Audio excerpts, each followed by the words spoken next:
load. Let a bitly load. Let a bitly, let a bitly, let a bitly load. Let a bitly load. Let a bitly load.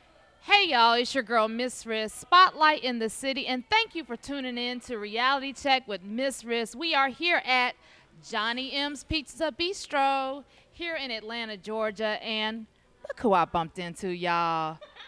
Miss Coleyisa Chestnut from MTV's Are You the One? How you doing? I'm good. How are you? Doing great now that I bumped into you. You know, I was watching the show and I was intrigued by all these people and how y'all are paired up with everybody. For those who don't know, who haven't seen it, tell us a little bit about the show.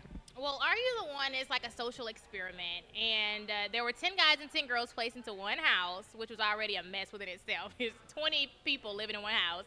But we went through extensive testing with psychologists and not makeup, but matchmakers, and basically we had to figure out which person in the house was our perfect match, based on kind of what we valued and what we're attracted to.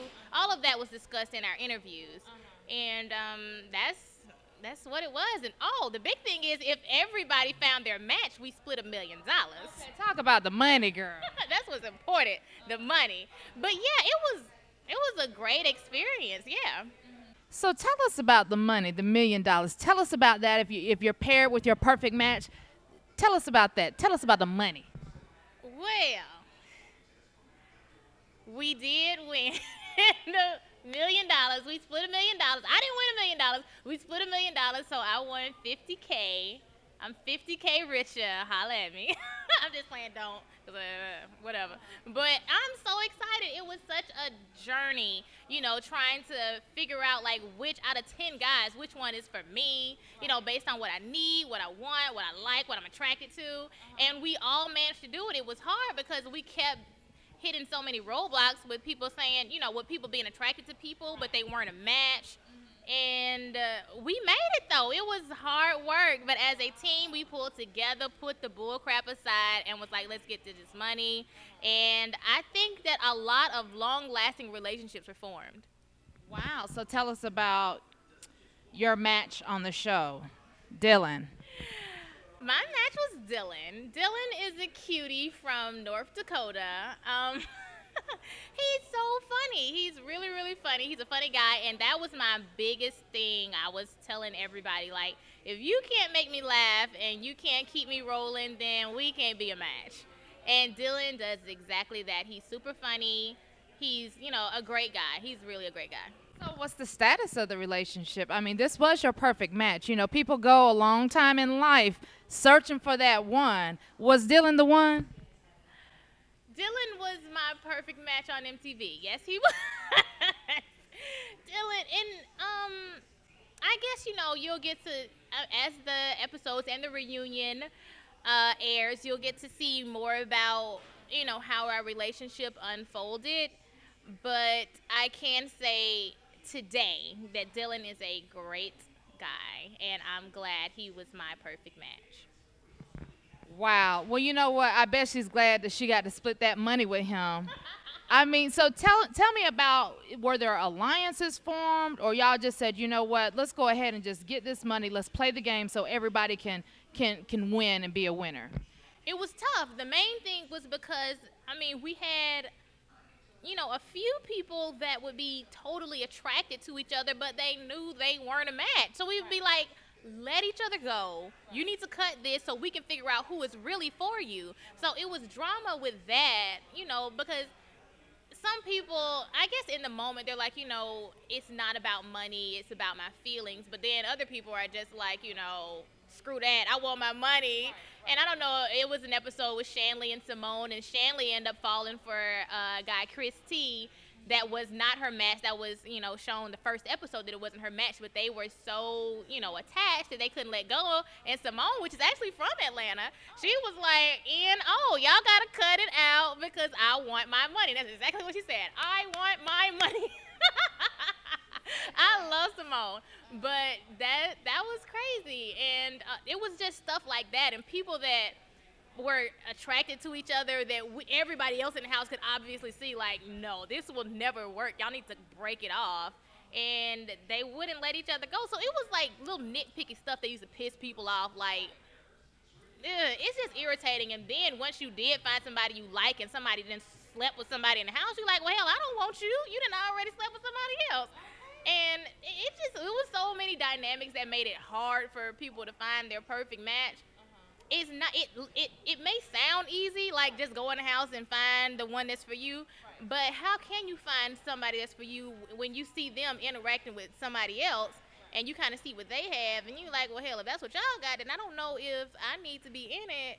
You know, it's a lot, and feelings were real, and I think that that's something that should be said about, you know, the show. A lot of people are like, you know, y'all just started talking and blah, blah, blah. Feelings were real in that house. It got heavy. Like, I know with my match, Dylan, that was my boo. I really was making wedding plans.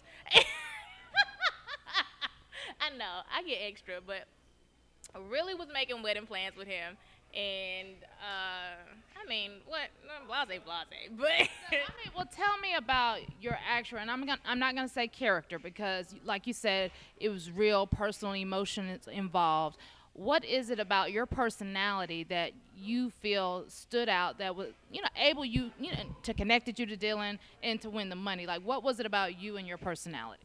I think the main thing that connected Dylan and I was our relationship with Christ. Both of us are Christians, and we're both saving ourselves till marriage, which was is definitely unheard of in the house. On MTV. Exactly. You know, people were hooking up everywhere. But we definitely made it a point to not have sex, which was ultra hard because we ended up, well, we found we were a perfect match, and once you find out that you're a perfect match, you move out of the house into a honeymoon suite. So it was just me and him in Hawaii looking at the beach, beautiful, and it was just way too romantic, but whew, it was tough.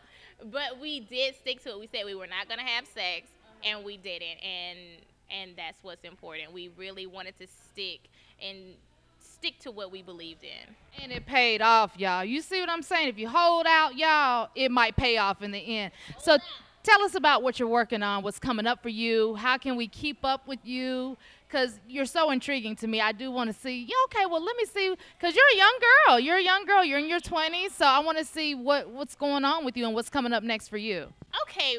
As of now, I have been working so hard with my Raw mentoring program, and Raw is it's my baby. I love it so much, and mainly because I needed it growing up. I needed that, you know, just somebody to be transparent with me, and basically what it is Raw is just me mentoring girls, telling them to be themselves at their core, like, of course, makeup and, you know, extensions, of course, I love mine, but, you know, okay.